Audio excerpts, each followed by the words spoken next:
La saison 11 de la Star Academy n'est pas encore terminée, que déjà, TF1 prépare la saison 12 pour l'automne prochain.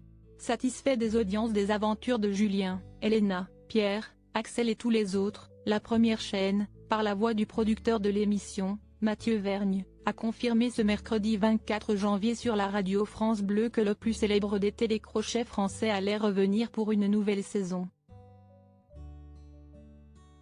Cette édition à venir s'annonce déjà exceptionnelle selon le producteur puisqu'elle marquera en effet un anniversaire très particulier, celui des 20 ans de la victoire de Grégory Le Marchal, chanteur emblématique révélé par l'émission phare de TF1, et qui s'est malheureusement éteint seulement 3 ans après son triomphe, en 2007. Le chanteur à la voix d'Angers était atteint de la mucoviscidose, une maladie qui a précipité la fin de sa vie alors qu'il n'avait que 23 ans. Au micro de la station de radio, Mathieu Vergne a expliqué en quelques mots comment il voyait les choses. « On n'a pas réfléchi exactement, au contour de leur projet », note de la rédaction. Mais il y aura au moins un prime consacré à cette promotion et à Grégory Le Marchal, a-t-il affirmé sans donner cependant plus de précisions sur la date du prime ou comment il se différenciera des autres. Marqué par cette saison de la Star Academy, Mathieu Vergne n'a pas caché quelle était sa préférée, notamment pour son duel ultime. C'était une finale particulière.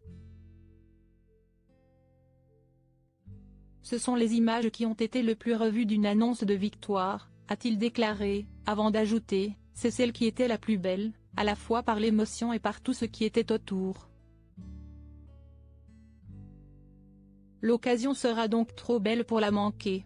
Star Academy 2023, découvrez les portraits officiels des 13 élèves Star Academy 2023, qui sera le grand vainqueur?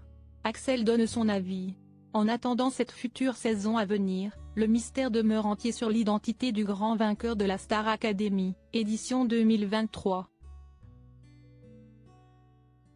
Après l'élimination d'Axel ce samedi 20 janvier, Pierre et Elena se battent pour obtenir leur place en finale face à Julien, qui aura lieu le 3 février prochain. À ce sujet, le dernier parti n'a pas souhaité prendre le risque de pronostiquer celui ou celle qui avait le plus de chances de gagner selon lui, mais a tout de même laissé entendre que la victoire pourrait être bénéfique à une personne en particulier. Si Elena gagne, elle se rendra peut-être compte que les gens l'adorent et qu'elle a un talent de dingue. Rien que pour ça, ça pourrait être une très bonne chose qu'elle gagne, nous a-t-il confié lors d'une interview après son élimination.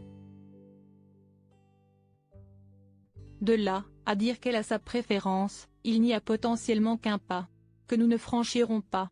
Crédit photo, capture écran TF1.